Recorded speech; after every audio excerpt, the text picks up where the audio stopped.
It certainly was not difficult working with Rohan, who played Mowgli, because he was such a brilliant actor, and really he put himself into the role completely. He was very dedicated.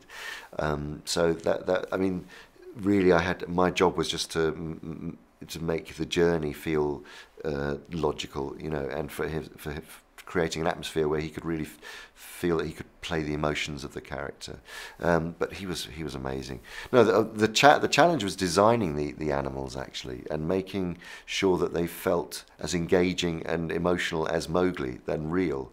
And because the world is seen from Mowgli's point of view, and these animals therefore had to have some, you know, they are, in a sense, the way that they're written in the book, they are really human characters that happen to be animals. So we designed them in that way so that you can see the facial expressions of the actors in the animals that they play. And that was a very complicated journey to actually get to the point where you really believed that they were, you could see that the human facial expressions come through the animals. And what was the most difficult scene? Most difficult scene? There was lots of difficult scenes, but I think the most technically difficult. There's a scene in the first act of the movie where Mowgli is running home with his little friend Boot, and they run into it's the first time you see the wolf pack where they live and the neighbourhood, and he comes home and his mother's cleaning up his siblings, and then she starts to lick him clean, and there was a lot of interaction with the wolves running around Mowgli, and lots of different eye lines where Mowgli's playing to different characters. And that was one of the first scenes that we ever shot in the movie, and one of the last scenes that was completed sort of 4 years later.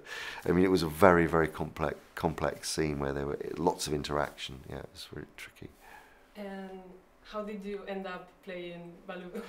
Yeah, I mean, I didn't set out to play anything in the movie because I was directing, and I knew that it would take all my energy to do that. But we got to the end of the casting process on all of the other characters, and Baloo we were finding it hard to cast. But then the producers and I looked at each other and they said, well, Andy, it seems a bit crazy that you know you're so used to playing performance captured roles. You should play Baloo.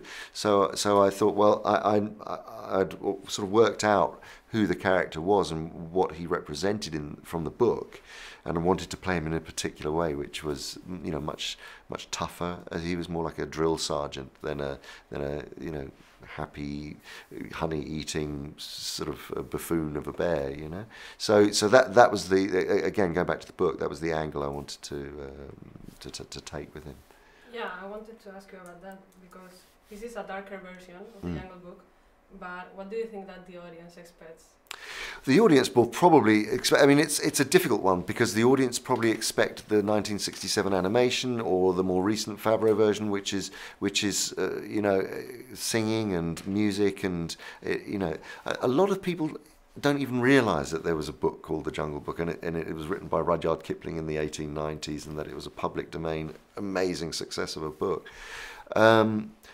And that it is darker, and there are a lot of dark themes in there. But it's still an uplifting story. It's still, I mean, but it's also, crucially, we called it Mowgli because it's his journey. It focuses on his journey, and in lots of the other adaptations, Mowgli almost gets lost because of the focus that is put on the humour and the animals and the songs, and his emotional journey is often masked, I think. So we really wanted to bring that out. So I think it is still a family film. I wouldn't take very young kids to see it because it is thematically a bit darker. But I think really from the age of 7 or 8, maybe, I think kids can watch it. Would you say that it's a coming of age movie? Yeah. Yes, it is. It's very much a coming-of-age movie. You know, he's this young feral child who is brought up by wolves, who then discovers that this isn't his real family, and it's about the complex nature of then finding your own identity and where you sit in the world, and how you play your part in society, and caught between these two changing worlds, the world of animals, which is being threatened by man, and then the expansion of man in the jungle, and trying to assimilate into that. It really puts the audience in through Mowgli's eyes, puts them in that position of trying to work out where they belong. The movie also talks about other topics such as war or men's influence on nature. what do you think that the audience can learn that is related to the present time? Well, two things. I think we're all aware that we are, daily destroying our planet, and want to feel that we can do something about it. But at the same time, it's almost reached a point where it's escaping us, and so we investigate that in the way that man is in, the sort of is colonializing the jungle, and you see the threat to the animals.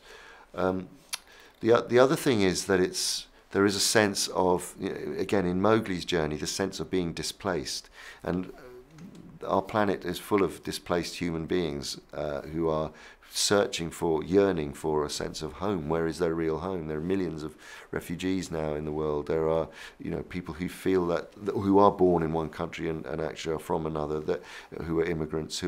There's a real sense of, an identity, searching for identity. I think that a lot of people are going through, that I think people will relate to in this story.